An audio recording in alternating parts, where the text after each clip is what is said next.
Hi guys, this is Stan. Huge welcome if you're new here.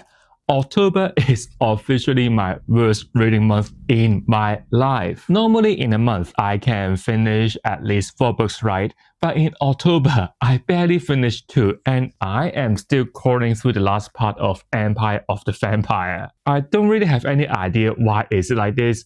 Maybe it is like the spooky season curse, or maybe it is just like a burnout. October is real tough. Still, the 2 fantasy books I managed to finish are beasts.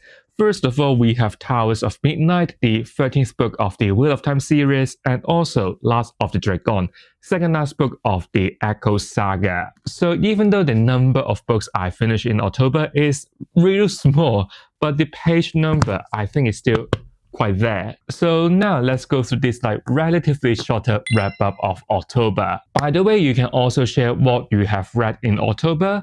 Did you find any new favorites, or are you like me having some sort of burnout?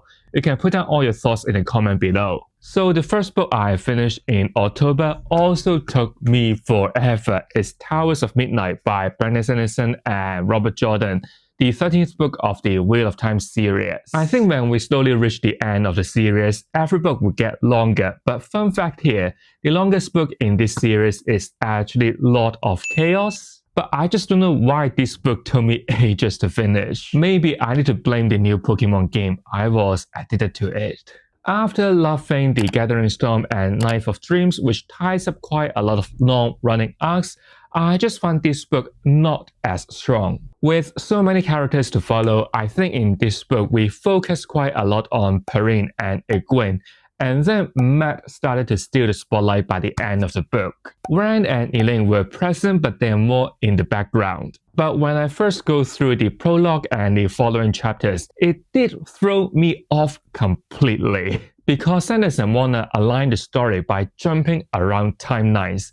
I even got really confused that I need to check out the online summaries to make sure the edition I got here is correct. There's even one particular character keep jumping between each POV, which is totally impossible. In one chapter, maybe that character is in the north and then suddenly he is in the south. Luckily, this issue did improve maybe halfway through the story. Once it does, I really enjoyed it. Nynaeve remains my favorite in the series. Still very selfless, loyal, and deeply human. If you remember from the last 2 wrap-ups for the Wheel of Time series, I said that I love Egwene's story arc, but coming to Towers of Midnight, can I take my words back? Yes, I understand the power, the position she is holding now. I just find her a bit manipulative and hard to root for. Also, I never understand her thing with Going? Is it how you say his name? What I also like in this book is the Forsaken chapters. They are short but layered. And remember, that scene, that chapter with Perrin and Hopper was perfect. That is possibly the second peak moment for Perrin after all those dragging moments we have gone through. So at last, I gave this book a 4-star. And if you remember, and I'm tired of repeating, the Wheel of Time is part of my 2025 reading plan, so it is extra exciting to conclude a epic fantasy series by the end of the year and see how Brandon Sanderson gonna wrap everything up. So the second book, also the last book I managed to finish in October, is Last of the Dragorn by Philip C. Quaintrell, the 8th book of the Echoes Saga. If you haven't heard about this series before, the Echoes Saga is a self-published 9-book-long epic fantasy series that is full of classic tropes, let's say dwarves, magics, dragons, elves, and prophecies. If you can remember from the previous wrap-ups, I always adore this series, but coming to Last of the Dragorn, it is possibly the weakest book in the series. Of course, this book gonna pick up right after the chaos of the last book, but the pacing is just so dragging. I think for the first 60 to even 70% of the story, there were just quite a lot of planning, regrouping, and multiple subplots, and the main story arc just stalls for too long before the action kick in. It also feels quite repetitive. This sort of like the world is on the brink is the same vibe we get from the second trilogy, and it is also what I've already mentioned in the last wrap-up. The tone is just so similar. Character-wise, I still enjoy Dorian the Dwarves. He is still funny, he's still loyal, and I would say he got the most interesting storyline in the story. But if I'm being honest, other characters, I just felt like, you can write them better. Other characters that I fell in love with in the previous books, I would say they're like missing a spark, or like they are missing that consistency. Sometimes they may make some decision that is a bit questionable based on how well we have known them. And the new villain just didn't hit me emotionally or as well written as the Crow in the second trilogy. Maybe because in this book we just didn't have the chance to get to know that villain, and every time when we see that villain, it will be like, you guys, you don't understand me, trust me, I really have to make this tough decision. With that said, the final battle totally revived the story. It is epic, it is emotional, and wrap up these tiny threads beautifully, with a note of nostalgia to see how far these characters have come. So you can already tell this is my least favorite book in the series, but I still enjoyed it, so I gave this book a 3-star, and hopefully the last book can bring everything home. Oh, you watched this far already. Don't forget to like this video if you enjoy it. If you want to support me, you may consider becoming my Patreon. There are different benefits, let's say the Discord server or early access.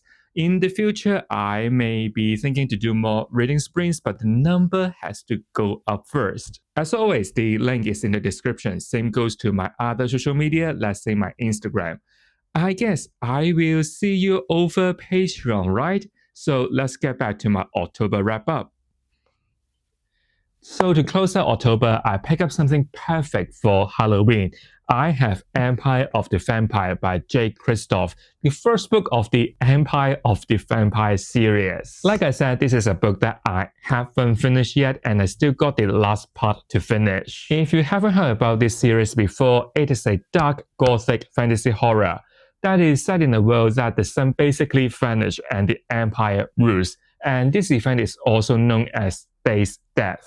In this story, we will just follow one main character, Gabriel, the last of the Silver Saints, as he recounts his life story to a vampire historian after he was captured. So the narrative is like part confession, part legend. At first, when I look at the size of this book and how tiny the words are, I thought this book is going to be a bit challenging to read, but I was surprised by how readable it is. The alternative timelines between different stages of Gabriel and the cliffhanger structure just keep you interested and hooked to the story. And I quite enjoy this kind of writing style because after completing each book, you still got some questions in your mind and you sort of know the direction of the next book gonna be like. And in your mind, you'll be thinking, would my questions be answered in this book finally? This book also got like a grim dark tone, which sort of reminds me of The Devils by Joe Abercrombie. Violent, bloody, dark, blasphemous. But Empire of the Vampire lands better than me, and it got this kind of real emotional weight. Through Gabriel's story, we also got reflections on mortality, love, and faith, which add depth to all this like blood and mess that we need to read. Up to the book that I managed to finish, I would still say the world building or the lore are quite fascinating, especially around all these like vampires' major bloodlines. I always think that the romantic subplot in a male-written fantasy is questionable, but in here it worked better than I thought. It is still intense but surprisingly well developed. If I can just make like a little complaint here, I would just say this book is quite long. Maybe because I need to rush for this special project for Halloween, I managed to finish up to book 5 and I honestly felt a bit of a fatigue. But I'll still say I'm lucky to start this series for the Halloween spooky season. It is atmospheric, brutal, and full of hearts. I know I haven't finished this book yet, but based on what I have read, I think it is going to be like a solid 4-star, and I can't wait to finish this book and start the sequel soon. So yeah, October is definitely not my best reading month, and possibly the worst in my life. I can only finish 2 books and I still got one that I need to work on. And you know what? All these books are really heavy and my arm feels so tired. But they're all part of like a longer epic fantasy series, so I guess I need to give myself some credits. So if you're facing a reading slump, don't worry, I am with you. But don't forget you can also share what you managed to finish in October, or are you saving any bigger epic fantasy book for the rest of the year? So thank you for watching guys. If you don't want to miss out any fantasy TBR, wrap up like this one, or reading vlog or any other fun bookish ideas, make sure you have subscribed to my channel and like this video. I'll see you all real soon. Goodbye.